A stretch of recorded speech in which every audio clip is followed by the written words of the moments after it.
ರಘು ಮಾತಾಡ್ತಾ ಇದ್ದೀನಿ. ನಿಮ್ಮೆಲ್ಲರಿಗೂ, ನಮ್ಮ ಆಟೋ ಚಾಲಕರಿಗೆಲ್ಲರಿಗೂ ಒಂದು ಖುಷಿ ವಿಚಾರ. ಏನು ಕಳೆದ ಬಾರಿ ನಾವು ಈ ಬೈಕ್ ಟ್ಯಾಕ್ಸಿ ಪಾಲಿಸಿನ ವಾಪಸ್ ತಗೊಳಕ್ಕೆ ಸರ್ಕಾರದ ಮೇಲೆ ಹೋರಾಟ ಮಾಡಿ ಪ್ರೆಜರ್ ಹಾಕಿಸಿ ನ್ಯಾಯಯುತವಾಗಿ ನಮ್ಮ ಆಟೋ ಚಾಲಕರು, ಟ್ಯಾಕ್ಸಿ ಚಾಲಕರಿಗೆ ವ್ಯಾಪಾರ ಕಮ್ಮಿ ಆಗಿದೆ ಅಂತೇಳಿ ಕರ್ನಾಟಕ ಬೈಕ್ ಟ್ಯಾಕ್ಸಿ ಪಾಲಿಸಿನ, ಎಲೆಕ್ಟ್ರಿಕ್ ಬೈಕ್ ಟ್ಯಾಕ್ಸಿ ಪಾಲಿಸಿನ ವಾಪಸ್ ತಗೋತು. ಅದಾದಮೇಲೆ ಬೈಕ್ ಟ್ಯಾಕ್ಸಿ ಅವರಿಗೆ ಒಂದು ದೊಡ್ಡ ನಡುಕ ಶುರುವಾಯಿತು. ಈಗ ಇವತ್ತಿನ ಬೆಳವಣಿಗೆ, ಕರ್ನಾಟಕ ಹೈಕೋರ್ಟ್ ಏನು ಇವರು ಮೊನ್ನೆ ಹೋಗಿ ಒಂದು ಕೇಸ್ ಹಾಕಿದ್ರು ಸಂಘಟನೆಗಳ ಮೇಲೆ ಮತ್ತು RTO ಅಧಿಕಾರಿಗಳ ಮೇಲೆ. ಆ ಕೇಸನ್ನು ಅವರೇ ಬಂದು, ಬೈಕ್ ಟ್ಯಾಕ್ಸಿ ಅಸೋಸಿಯೇಷನ್ ಅವರೇ ಬಂದು ಇವತ್ತು ಕೇಸ್ನ ವಾಪಸ್ ತಗೊಂಡಿದ್ದಾರೆ. ಕಾರಣ ಅವ್ರನ್ನೇ ಕೇಳಬೇಕು, ಏನಕ್ಕೋಸ್ಕರ ಮಾಡಿದ್ದಾರೆ ಅಂತೇಳಿ. ಅಂದರೆ ಏನು ನಮ್ಮ ನ್ಯಾಯಯುತ ಹೋರಾಟ ಇತ್ತು, ಆ ಹೋರಾಟಕ್ಕೆ ಬೆಂಬಲ ನೀಡಿದ ಎಲ್ಲ ನಮ್ಮ ಚಾಲಕರಿಗೆ ನಾನು ಧನ್ಯವಾದಗಳನ್ನ ಅರ್ಪಿಸ್ತೀನಿ. ಮತ್ತು ಏನು ಬೈಕ್ RTOದವರು ಸ್ಟೇ ಇತ್ತು, ಗಾಡಿ ಹಿಡಿಬಾರ್ದು ಅಂತೇಳಿ, ಅದೂ ಸಹ ಇವತ್ತು ವೆಕೆಟ್ ಆಗಿದೆ. ಯಾವುದೇ ಕಾರಣಕ್ಕೂ ಆ ಸ್ಟೇನೂ ಸಹ ಇಲ್ಲ.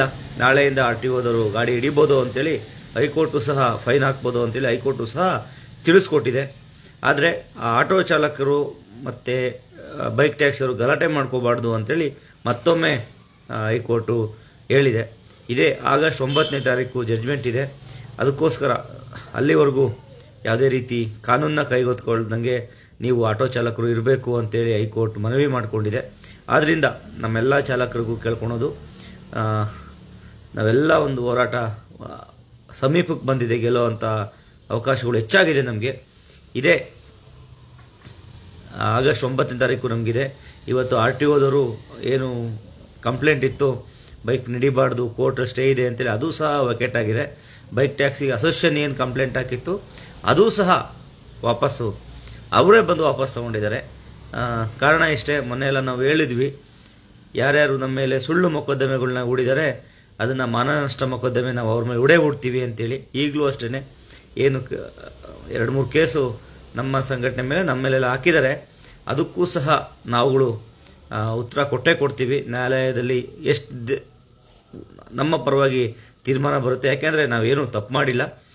ಬಂದ ತಕ್ಷಣ ಯಾರ್ಯಾರು ಈ ಬೈಕ್ ರೈಡರ್ಗಳನ್ನ ಇಟ್ಟು ಈ ಕಂಪ್ನಿಯವನು ನಮ್ಗಳ ಮೇಲೆ ಕೇಸ್ ಹಾಕಿದ್ದಾನೆ, ಅವ್ರಿಗೆಲ್ಲ ನಾವು ಮಾನನಷ್ಟ ಮೊಕದ್ದಮೆ ಹಾಕೋದಂತೂ 100ಕ್ಕೆ 100 ನಿಜ.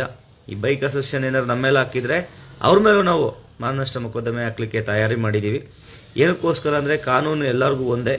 ಆಟೋ ಚಾಲಕರು, ಹೈಕೋರ್ಟ್ ಹೇಳಿದೆ, ಆಟೋ ಚಾಲಕರು ಮಧ್ಯೆ ಬಂದು ಗಲಾಟೆ ಮಾಡೋದಾಗಲಿ ಮಾಡಬಾರ್ದು. ಅದಕ್ಕೆ ನಾವು ಭದ್ರಾಗಿದ್ದೀವಿ. ಯಾರಾದರೂ ಆಟೋ ಚಾಲಕರು ಆ ರೀತಿ ತಪ್ಪಾಗಿ ನಡ್ಕೊಂಡ್ರೆ ದಯವಿಟ್ಟು ನಾನು ನಿಮ್ಮನ್ನೆಲ್ಲ ಈ ಮುಖಾಂತರ ಕೇಳ್ಕೊಳೋದು, ಯಾರು ಈ ಕೆಲಸ ಮಾಡಲಿಕ್ಕೆ ಹೋಗಬೇಡಿ. ಏನಕ್ಕೋಸ್ಕರ ನ್ಯಾಯಾಲಯ ನಾವು ಗೌರವ ಕೊಡಬೇಕಾಗತ್ತೆ. ಆದ್ದರಿಂದ ಏನು ಇವತ್ತಿನ ನಮಗೆ ಬಂದಂಥ ತೀರ್ಪು ತುಂಬ ಖುಷಿಯಾಗಿದೆ. RTO ಕಾರ್ಯಾಚರಣೆ ಏನು ಸ್ಟೇ ಇತ್ತು ಅದು ವೆಕೆಟ್ ಆಗಿದೆ. ನಾಳೆಯಿಂದ ಬೈಕ್ ಟ್ಯಾಕ್ಸಿಗಳನ್ನ ಎಲ್ಲೆಲ್ಲಿ ಸಿಕ್ಕಿದ್ರೂ RTOದವರು ರಾಜಾರೋಷವಾಗಿ ಹಿಡಿತಾರೆ. ನಾನು ನಿಮ್ಗಳು ಕೇಳ್ಕೊಳೋದಿಷ್ಟೇ, ನೀವುಗಳು ಬೈಕ್ ಟ್ಯಾಕ್ಸಿಯವರು ಈ ಕಂಪ್ನಿಯವ್ರ ಮಾತು ಕೇಳಿಕೊಂಡು ದಯವಿಟ್ಟು ದಂಡ ಹಾಕಿಸ್ಕೋಬೇಡಿ. ನಿನ್ನೆನೂ ಸಹ ವಿಡಿಯೋದಲ್ಲಿ ನಾನು ಹೇಳಿದ್ದೀನಿ ಯಾವ ರೀತಿ ಏನು ಸಮಸ್ಯೆ ಆಗುತ್ತೆ ಅಂತ. ನಿಮ್ಮ DL ಮೇಲೆ ಕೇಸ್ ಬರೀತಾನೆ, RTOದವ್ರು ಕೇಸ್ ಬರೀಬೇಕಾದ್ರೆ ನಿಮ್ಮ DL ನಂಬರ್ ಮೆನ್ಷನ್ ಮಾಡ್ತಾರೆ, ನಿಮ್ಮ DL ಕ್ಯಾನ್ಸಲ್ ಆಗುತ್ತೆ. ನಾವು ಎಷ್ಟು ಹೇಳಿದ್ರು ನೀವು ಅರ್ಥ ಮಾಡ್ಕೊಳಲ್ಲ. ಅದರಿಂದ ನಾವು